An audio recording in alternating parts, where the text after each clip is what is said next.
Paris, 1921. Nasce Edgar Naum. Com 10 anos, perde sua mãe, Luna. Essa perda o marcará por toda a vida. Já na infância, interessa-se por literatura e cinema, o que vai exercer forte influência em sua obra. Durante a Segunda Guerra Mundial, Edgar interrompe seus exames na Sorbonne e engaja-se na resistência francesa. Nesse período, substitui o sobrenome judaico Naum por Morin. Após a guerra, trabalha como redator em jornais ligados ao Partido Comunista Francês. Começam então seus primeiros atritos com os comunistas por sua postura crítica. Já sem emprego, é cada vez mais discriminado no Partido Comunista. Edgar Morin vive um exílio interior. Começa a escrever o livro O Homem e a Morte. É na realização desta obra que Morin forma a base de sua cultura transdisciplinar. Geografia humana, etnografia, pré-história, psicologia infantil, psicanálise, história das religiões, ciência das mitologias, história das ideias, filosofia. Começa a trabalhar no Centro Nacional de Pesquisa Científica. Inicia a redação de seu livro Autocrítica, publicado em 1959, onde faz um primeiro balanço de sua vida e da sua participação no meio cultural e político de seu tempo. Faz uma longa viagem pela América Latina, quando fascina-se pelo mundo indígena e pelo mundo afro-brasileiro. Retorna à França, onde publica O Espírito do Tempo. Aprofunda seus estudos na área de biologia e do pensamento cibernético. Em 1968, envolve-se nos movimentos estudantis que começam a eclodir na França. Volta ao Brasil, país pelo qual sente grande afeição, onde é recebido nos aeroportos pelos estudantes em greve. Em 1969, é convidado pelo Instituto Salk a passar um ano na Califórnia. Lá conhece a Revolução Biológica Genética, iniciada com a descoberta da estrutura em dupla hélice da molécula do DNA. Inicia-se nas 3 teorias, que considera interpenetrantes e inseparáveis: a cibernética, a teoria dos sistemas e a teoria da informação. Volta a Paris, onde inicia a constituição de um centro de estudos bioantropológicos e de antropologia fundamental. Nesse processo de reorganização dos princípios do conhecimento, começa a trabalhar uma das obras fundamentais do pensamento complexo, o método. Publica em seguida os livros Introdução ao Pensamento Complexo e Meus Demônios. Em 1997, é convidado pelo governo francês a apresentar um plano de sugestões e propostas, a partir de seu pensamento transdisciplinar, para a reforma do ensino secundário e universitário. Viaja por mais de 30 países, participando de atividades e debates com professores e especialistas das mais diversas áreas sobre questões relativas à educação nas escolas e universidades. Vem diversas vezes ao Brasil, onde encontram-se importantes núcleos de pesquisa e divulgação do pensamento complexo.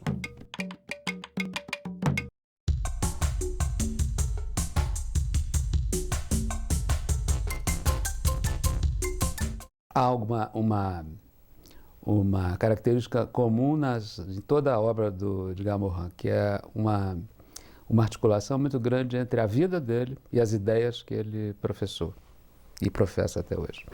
Então, ele denomina isso de reorganizações genéticas, que na verdade não são reorganizações genéticas no sentido da genética, mas são reorganizações no estilo do pensamento dele.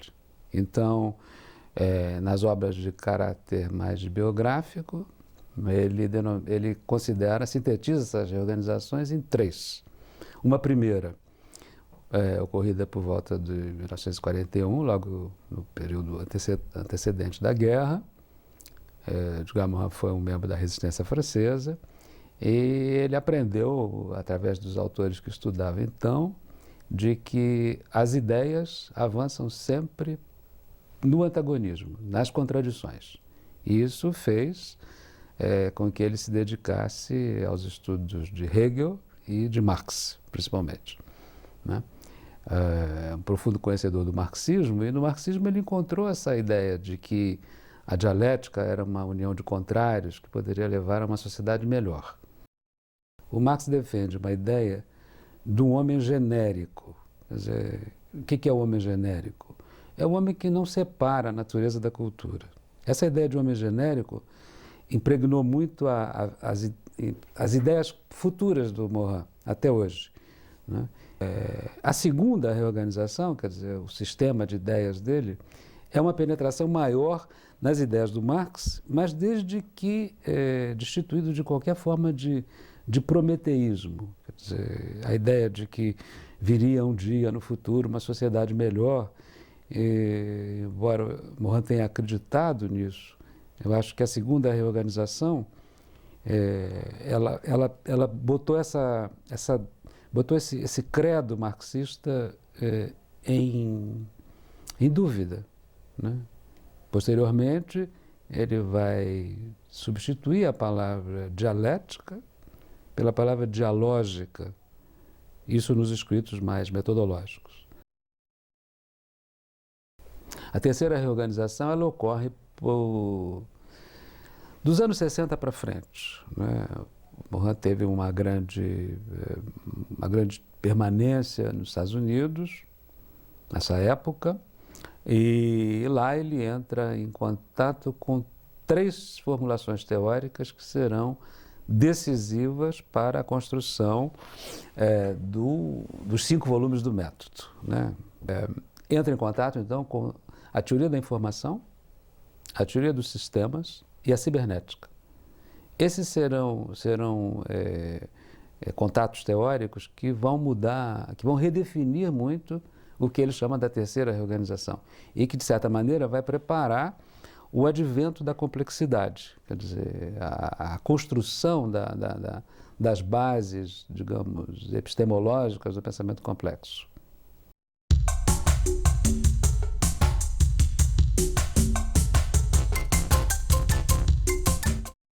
É muito importante a gente ter sempre em mente as etimologias. Então vamos lá.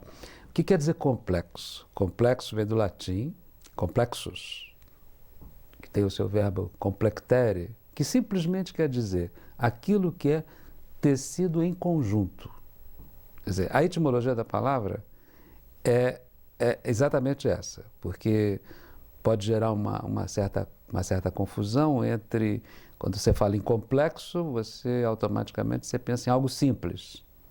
Não se trata dessa oposição entre o simples e o complexo, mas trazer a etimologia que traduz bem o espírito do pensamento complexo, quer dizer, aquilo que é tecido junto. O que é tecido junto, né? A gente aprendeu do século XVII em diante, com a Revolução Iluminista, que o nosso pensamento, as nossas ideias eram conduzidas exclusivamente pela razão. Não foi por acaso que o século XVII foi entendido como o século do racionalismo. Então, o que é a razão? Razão é aquilo que é produto de um cálculo, de você adequar alguns meios a alguns fins. Isso é a razão. Nós todos somos seres racionais, como primatas humanos que somos. Então, somos racionais. Então, aprendemos que somos apenas racionais. Somos sapiens. Hoje, se você disser que você é só sapiens, você está se identificando aos nossos primos, que são os primatas não humanos. Ou seja, os gorilas, os chimpanzés, os orangotangos, etc. Por isso, nós ganhamos um segundo sapiens. Nós somos homo, do gênero homo, hominídeo, e somos sapiens, sapiens. Bem, uma das primeiras considerações do Morin, que aparece nos primeiros livros, no Enigma do Homem, é a seguinte, que se você se define exclusivamente como sapiens, você está sendo sistemático demais. O que significa isso? Que você é erecto, que você fala, que você desceu das árvores, que você se comunica, você simboliza. Ou seja, você cria representações, constrói representações. Esse é o lado sapiens. Com o segundo sapiens, permanecemos na mesma coisa, sistemáticos demais. O pensamento complexo considera que Precisamos adicionar uma outra característica a essa sistematização excessiva, que é o demens. Então, o que é o demens? É aquilo que nós somos, também descomedidos, nós somos loucos, nós somos descontrolados, né? Nós convivemos com a híbris e queremos afastar esse lado, como se ele fosse algo mal, algo que deve ser recalcado. Nós somos, portanto, e isso nos faz muito mal do ponto de vista histórico, né? Quer dizer, aceitarmos-nos como sapiens demens, ou seja, que todo sujeito humano é duplo. Ele tem um pouco de sapientalidade e também um pouco de demencialidade. Então, uma definição mais atual da nossa condição seria a que nós somos Homo sapiens, sapiens demens. Portanto, aí está o primeiro entrelaçamento do complexo, ou seja, sapiens demens.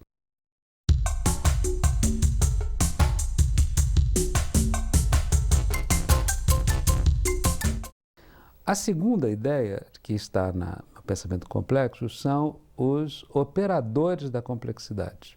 Operadores, como se fosse um operador de cinema. São três. O primeiro, o operador dialógico e não dialético. Dialógico. O segundo, o operador recursivo, ou da recursividade. E o terceiro, o operador do holograma ou o operador hologramático. O operador dialógico e não dialético envolve a seguinte questão. O que é a dialogia? Dialogia significa você juntar coisas, entrelaçar coisas que aparentemente estão separadas. Por exemplo, a razão e a emoção, o sensível e o inteligível, o real e o imaginário, a razão e os mitos, a razão, a ciência e a arte, as ciências humanas e as ciências da natureza. Tudo isso é dialogizar, ou seja, juntar o que está aparentemente separado. Não tem síntese. O pensamento complexo não é um pensamento de síntese. O segundo, o operador recursivo. Recursividade. O que significa isso? Significa dizer que uma causa, nós aprendemos no velho paradigma de que a causa A gera o efeito B. Né? Que o determinante A gera o determinado B. Alguma coisa que é definida como recursiva significa dizer que a causa produz o efeito que produz a causa. É alguma coisa como se fosse um anel recursivo, um circuito recursivo, melhor dizendo. Um exemplo, nós somos produzidos por uma união biológica de um homem e de uma mulher, portanto somos produto dessa união, e ao mesmo tempo seremos produtores de outras uniões. Então nós somos recursivamente causa e efeito. Esse é o segundo operador. O holograma, ou o princípio, ou o operador hologramático, de Gamoran, às vezes utiliza essas palavras, princípio, operador, base, no sentido de que são operadores que põem em movimento o pensamento. O que é o operador hologramático? Que quando você vê, você não consegue dissociar parte e todo. Ou seja, a parte está no todo, da mesma forma que o todo está na parte. Então, esses são os três, as três bases que modelizam o pensamento complexo. Então, juntar coisas que estavam separadas, fazer circular a causa e o efeito sobre a causa, e a terceira, a ideia da totalidade. Ou seja, você não consegue dissociar parte e todo. O todo está na parte da mesma maneira que a parte está no todo.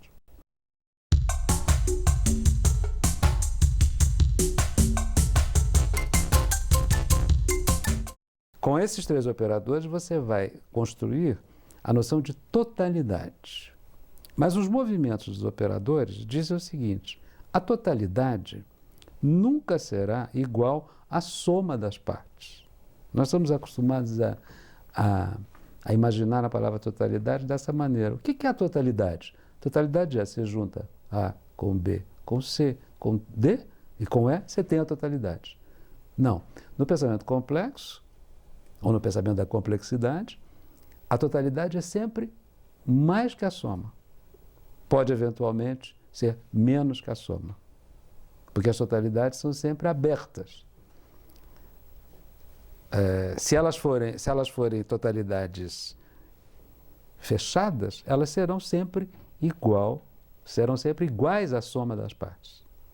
Então, essa ideia de totalidade como mais e menos que a soma é fundamental no pensamento.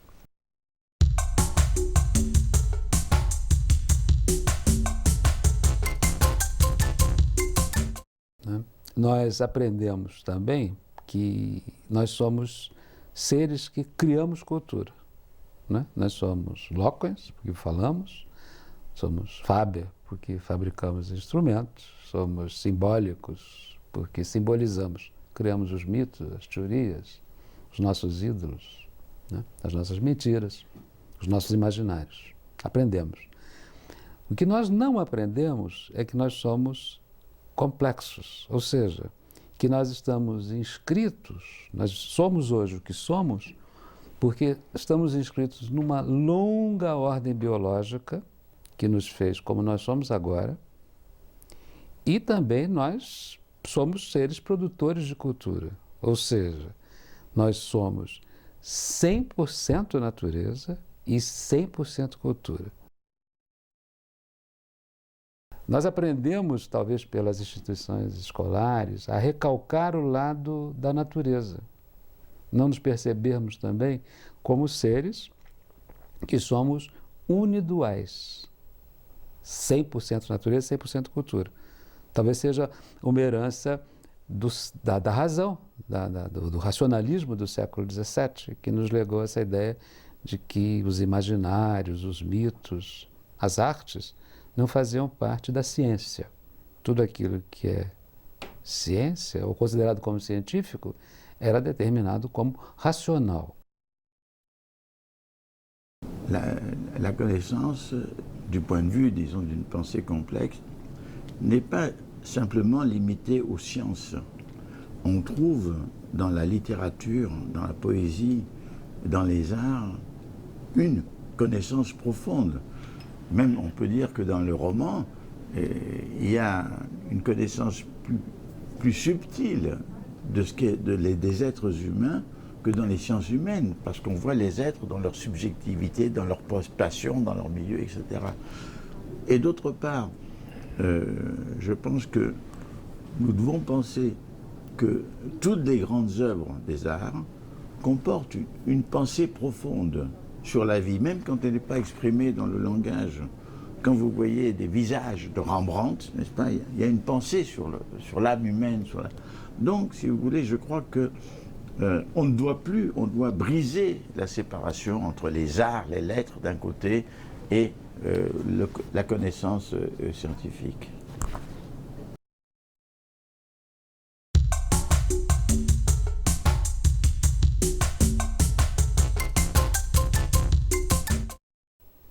O que é a razão? A razão é um cômputo, é um mecanismo da mente, do cérebro, que se traduz por um conjunto de regras que você utiliza para conhecer determinadas coisas. Nós usamos a razão em todas as nossas atividades. Muito bem, isso existe nos humanos desde sempre, desde esses 130 mil anos. Sempre fomos racionais. Em alguns momentos, alguns homens do planeta foram considerados como seres que não tinham razão. Por exemplo, no século XVIII, os índios brasileiros, os Tupinambá, eram levados às cortes absolutistas da França para serem literalmente apalpados pelos membros da corte, para ver se eles eram homens. porque eles eram considerados como primitivos, inferiores, seres que não eram dotados de razão. Isso foi uma grande incongruência que a própria ciência construiu sobre nós mesmos, né? Quer dizer, sempre fomos racionais, né? Em decorrência disso, criou-se o racionalismo, ou seja, a ideia de que tudo na vida é guiado pela razão. Então, todos os imaginários presentes no cinema, nas artes, nas literaturas, nos mitos, devem ser afastados como não científicos, né? Junto com essa noção está a ideia de racionalidade. O que é a racionalidade? É quando você adequa meios a fins. Pouco importa se você minimiza os meios para maximizar fins, ou você faz o contrário, maximiza os meios para minimizar os fins. De qualquer maneira, a racionalidade é sempre isso. É sempre um esforço de adequação entre meios e fins. A racionalização. Esse é o pior efeito da razão. Quando a razão se fecha nela mesma e não quer saber de nada mais que faça parte desses conjuntos imaginários que estão presentes nas artes, na literatura, etc. Então, afasta isso e a razão constrói um ídolo a respeito dela mesma. Ela se considera como a razão ídolo. Então, esses são obstáculos, né, criados à ideia da unidualidade.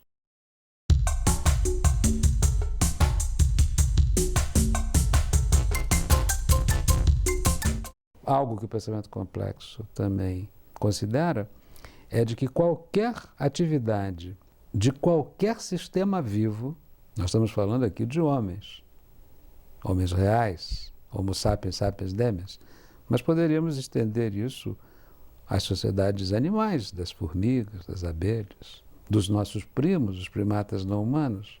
Enfim, qualquer atividade de sistema vivo é guiada por uma tetralogia, tetra, 4, ou seja, envolve relações de ordem, de desordem, de interação e de reorganização. Edgar Morin chama isso de o tetragrama organizacional. Qualquer sistema vivo sempre tem ordem, regularidade, desordem, desavenças, emergências, interações, coisas que começam a interagir que não estavam previstas anteriormente, e reorganizações, para onde o sistema vai. O sistema sempre é algo que vive na irrupção da desordem, o que faz com que, às vezes, Edgar Morin defina o que é a Terra, o planeta Terra. Então, o planeta Terra é um mero planeta muito pequeno no conjunto de todas as galáxias do universo e que vive à deriva. Quer dizer, não se sabe exatamente para onde esse planeta está indo. Então, o tetragrama, ordem, desordem, interação, reorganização, aliado aos operadores da dialogia, do holograma e da recursividade, constitui o bloco forte, a base fundamental do pensamento complexo. Há uma frase do Marx que o Morin sempre costuma usar como um recurso explicativo. Há uma passagem do Marx nas teses de Feuerbach que diz respeito à noção de educação e à reforma do pensamento. Diz o Marx o seguinte, que qualquer reforma do ensino e da educação deve, antes de mais nada, começar com a reforma dos educadores. Ou seja, o que significa reformar os educadores? Significa reformar o pensamento. O que significa reformar o pensamento? Muito bem. O pensamento, o homem sempre pensou com as mesmas condições, com o mesmo aparato. Por isso não há um pensamento que seja inferior ao outro. Os índios do Brasil não pensam de uma maneira inferior aos urbanoides de São Paulo. Quer dizer, todos nós pensamos com os mesmos recursos, né? Nossa mente é sempre, nosso cérebro é igual, pelo menos enquanto formos sapiens, sapiens demens, né? Mas a razão cartesiana foi atribuída ao Descartes essa frase que talvez seja uma das responsáveis por tudo isso. Disse o Descartes: penso, logo existo, cogito, ergo sum. Né? E mais do que isso, né? A visão cartesiana separou o sujeito que pensa, chamado ego cogitans, da coisa pensada, chamada a res extensa. Com isso introduziu-se uma ruptura entre o sujeito e o objeto. E mais do que isso, a visão cartesiana nos impôs um paradigma. Né? O que é o paradigma? O paradigma é um conjunto de regras, padrões, teorias, modelos, visões de mundo, que nós aprendemos, que nos é legado inconscientemente. Né? O paradigma cartesiano nos ensinou a dividir, separar a razão da desrazão, a razão do mito, a razão do imaginário. E com isso, o sensível do inteligível, a ciência da arte, a física quântica da antropologia. E com isso foi dividindo, separando. A reforma do pensamento é alguma coisa indômita que nós temos como se nós tivéssemos que reaprender a pensar. Então, reaprender a pensar, a religar todas esses continentes que foram separados desde a visão cartesiana.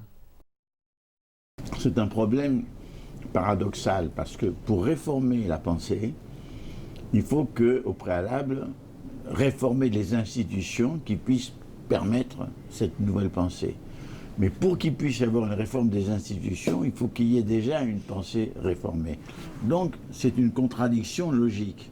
Alors, en général, cette contradiction logique ne peut être surmontée que si on commence par des mouvements marginaux, par des mouvements pilotes, par des universités ou des écoles de formation exemplaires. Parce que le grand problème, c'est la rééducation des éducateurs. C'est un problème, c'est-à-dire aucun décret, aucune loi ne peut décider ceci. C'est s'il y a un mouvement assez puissant chez les éducateurs que la réforme peut progresser. Et moi je crois que les congrès, je crois que les réunions, je crois que la diffusion des idées joue un grand rôle pour créer ce mouvement parmi les éducateurs.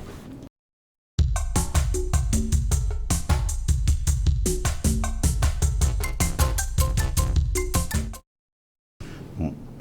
La transdisciplinarité signifie que non seulement les disciplines collaborent entre elles pour un projet de connaissances commun, mais signifie aussi qu'il y a un mode de pensée organisateur qui puisse traverser les disciplines et qui puisse en quelque sorte donner une unité.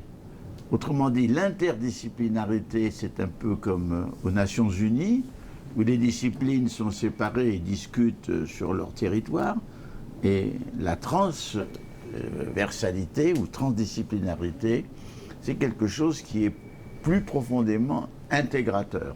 Maintenant, pour qu'il y ait de la transversalité, il faut qu'il y ait une pensée organisatrice. À mon avis, moi, ce que j'appelle une pensée complexe. Si vous n'avez pas une pensée complexe, vous ne pouvez absolument pas faire de transversalité.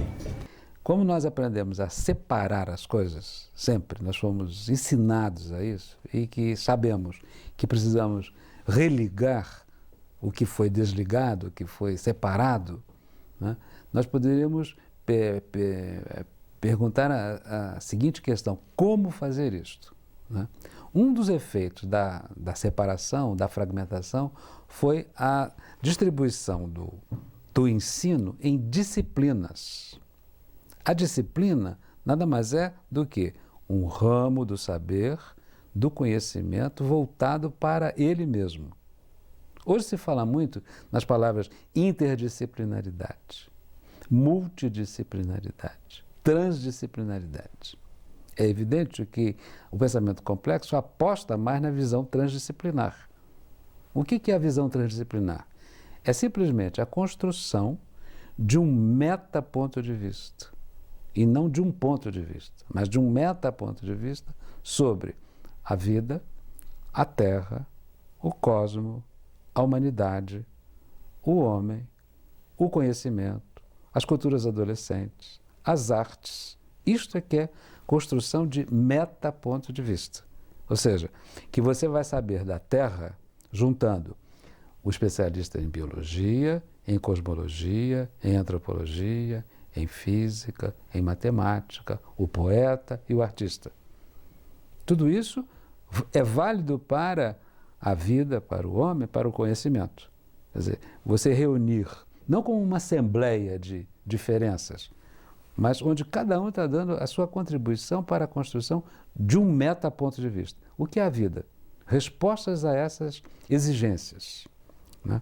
Edgar Morin, quando assumiu o encargo de reformar o ensino médio na França, ele começou o projeto exatamente reunindo especialistas de várias ordens naquilo que ele chamou de jornadas temáticas. O que eram jornadas temáticas?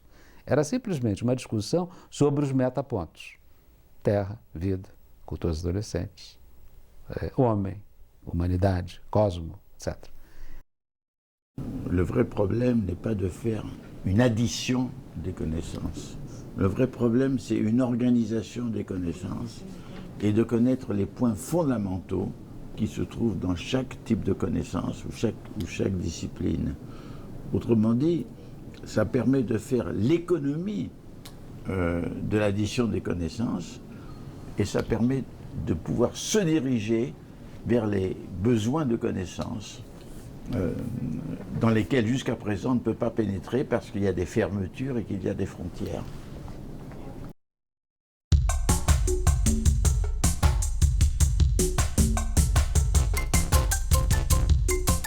Os 7 saberes não devem ser entendidos como um credo, ou seja, algo a ser aplicado nas escolas. São inspirações, modalidades que excitariam o educador a redefinir a sua posição na escola, na sua relação com os alunos, na sua relação com os currículos, na sua relação com as disciplinas, na sua relação com a avaliação.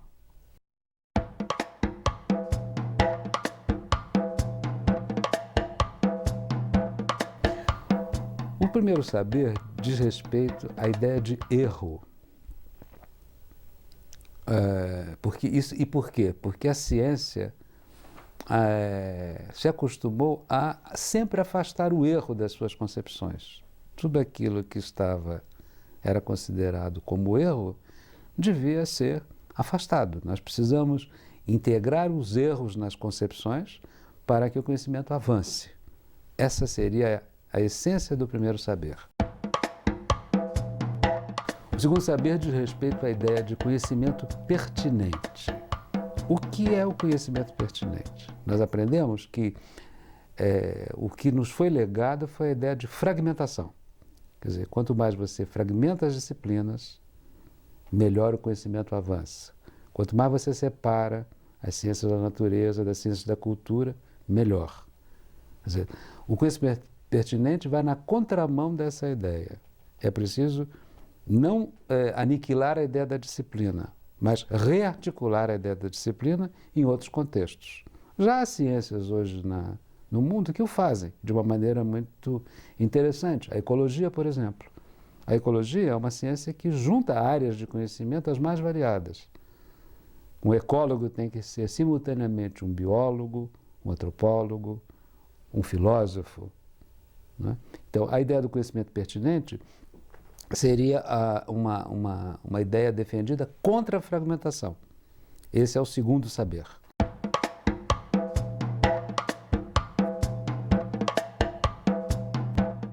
O terceiro saber diz respeito à condição humana. O Quem somos nós? Aprendemos que somos só culturais. Precisamos reaprender que somos também naturais, físicos, psíquicos, míticos, imaginários. Então, o terceiro saber diz respeito a esse reaprendizado da nossa própria condição, que está expressa superlativamente na ideia do sapiens demias. O quarto saber diz respeito à identidade terrena, a identidade da terra. O que é a terra? É a nossa terra pátria. Precisamos ensinar aos alunos que a Terra é um pequeno planeta que precisa ser sustentado a qualquer custo. A ideia da identidade terrena está ligada à ideia da sustentabilidade. O que significa construir um planeta sustentável? Significa simplesmente, ou complexamente, construir um planeta que seja viável para as futuras gerações. Se nós não conseguirmos manter o planeta sustentável, o planeta certamente dará sinais de irritabilidade. Aliás, como já vem o fazendo. Né? Ensinar, portanto, a identidade da Terra, nossa terra pátria. A ciência cartesiana construiu a ideia de que tudo que é científico pertence ao reino da certeza. Em 1927, Werner Heisenberg construiu o seu famoso princípio da incerteza. Por isso ele foi agraciado com o prêmio Nobel, na época. E o que diz o princípio da incerteza? Que um determinado elemento atômico pode se comportar simultaneamente como onda e como partícula. Nós também, os humanos, somos ondas e partículas. Ou melhor dizendo, somos partículas e ondas. Somos partículas enquanto um ser individualizado e somos ondas como seres portadores de muitas multiplicidades. Então, temos que ensinar nas escolas a ideia da incerteza, que o conhecimento científico nunca é um produtor absoluto de certezas. Ele deve, ao contrário, ser crivado pela ideia da incerteza. A incerteza seria aquilo que comandaria o avanço do saber, o avanço da cultura, sem certezas. Seria incorporar essa ideia nos ensinos de química, física, história, geografia, línguas, filosofia, produzir que tudo aquilo que foi criado pelo homem é crivado pela ideia da incerteza. A compreensão deve ser o meio e o fim da comunicação humana. A comunicação humana deve ser voltada para a compreensão. Se nós olharmos para as nossas instituições de ensino médio, superior, nós vamos ver que o que as caracteriza é a incompreensão, ou seja, disciplinas que brigam com as outras, departamentos que não se entendem com os outros, áreas de conhecimento que não falam com as outras. Então seria preciso introduzir o ensino da compreensão nas unidades de ensino em qualquer nível em que elas se exerçam. Poderíamos estender a ideia da compreensão dizendo que o planeta também precisa de mais compreensão. Hoje, olhando para o planeta Terra, nossa terra pátria, a gente pode verificar que o que o caracteriza é a incompreensão. Incompreensão por todas as partes. Incompreensão políticas, incompreensões ideológicas, incompreensões econômicas. Finalmente, o sétimo saber diz respeito à ética do gênero humano. Ética, uma palavra bastante complexa. Né? O que é a ética? Poderíamos resumir dizendo que a ética significa apenas não desejar para os outros aquilo que você não deseja para você mesmo. Então, a ética do gênero humano, ela é chamada de antropoética. Antropo, homem. Né? Então, o ensino da antropoética precisava ser reintroduzido nas escolas. E essa antropoética ela está ancorada em 3 elementos: o indivíduo, a sociedade e a espécie.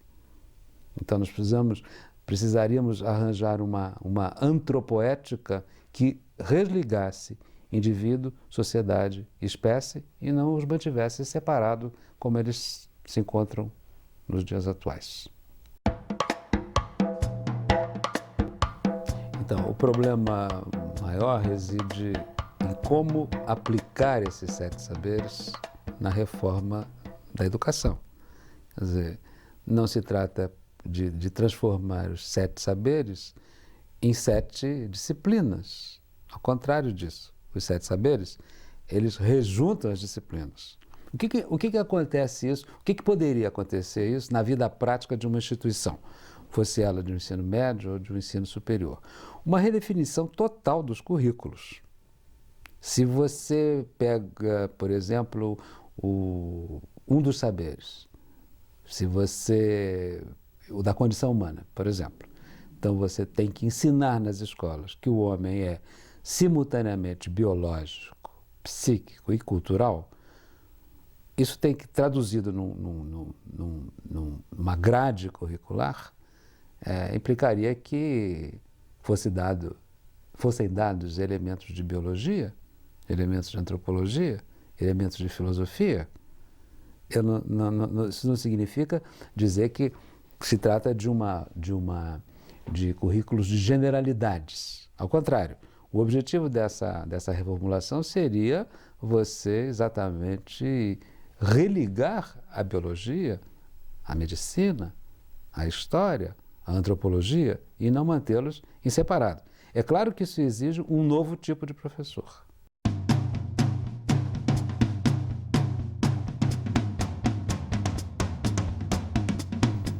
Muitas vezes se pensa que o pensamento complexo é um pensamento contra a disciplina. Não se trata disso. É um pensamento que abre a disciplina a outros campos. Se isso fosse introduzido minimamente nas escolas, certamente a educação iria para outros rumos.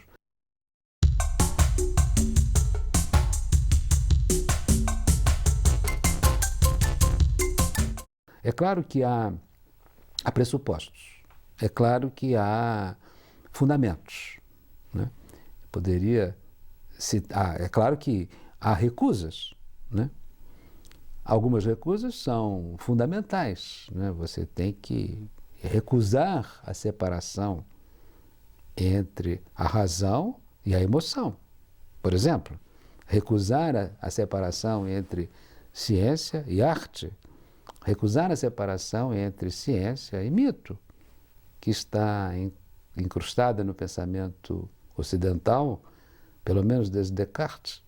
A primeira recusa. A segunda, você tem que assumir e recusar, e assumir as implicações da recusa, que entre o singular e o universal, o local e o global, o sujeito e o objeto. Há sempre uma relação de tensão, né? Entre o local e o global, não há nunca uma relação de total harmonia, né? São opostos que se juntam, mas que precisam ser entendidos desta maneira.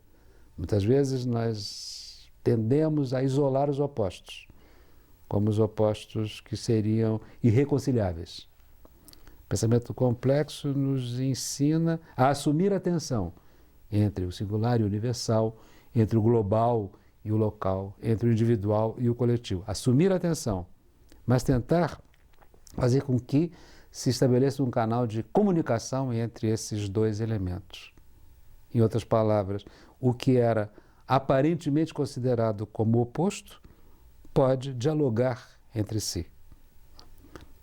A terceira recusa, talvez seja a mais complicada, é aquela que diz que nós precisamos recusar que o Estado é o único balizador do conhecimento científico. Há outras instituições que não sejam o Estado que o fazem, e por vezes o fazem até muito melhor. O Estado é regido por normas, padrões, por religiosidades. Então, assumir apenas que o Estado não é o único balizador dos movimentos do conhecimento científico.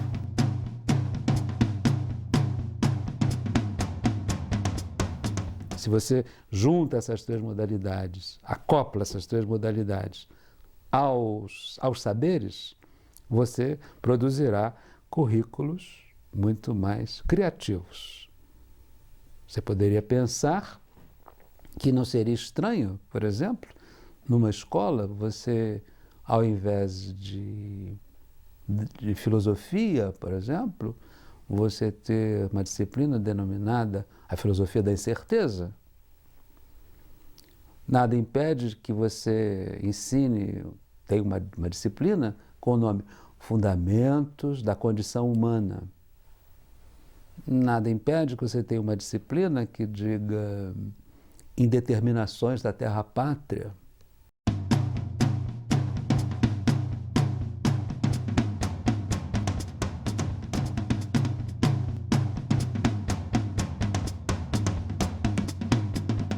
Há um poeta francês conhecido do Morin, que esteve presente nas jornadas, ele se chama Yves Bonnefoy, que o título da comunicação nas jornadas temáticas era o seguinte: é possível ensinar a poesia nas escolas?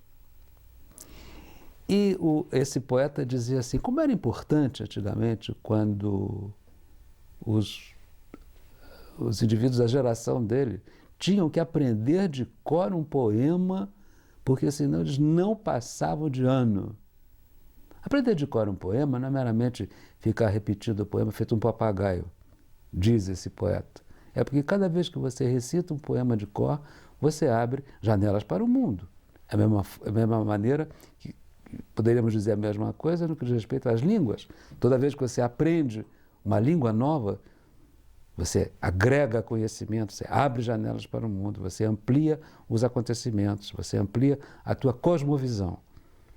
Então, construir um currículo multidimensional em todos os níveis, no ensino fundamental, no ensino médio, na universidade, seria a tarefa fundamental que o pensamento complexo obteria se realmente ele fosse assumido como pressuposto por todos. À mon avis, les écoles les plus retardées sont les plus avancées. Pourquoi? Parce qu'elles sont le moins marquées par la fragmentation disciplinaire et la séparation entre les disciplines. Alors que, par exemple, dans d'autres pays où l'enseignement est apparemment plus avancé, eh bien, justement, il y a une réforme de pensée, une réforme de scolarité beaucoup plus nécessaire.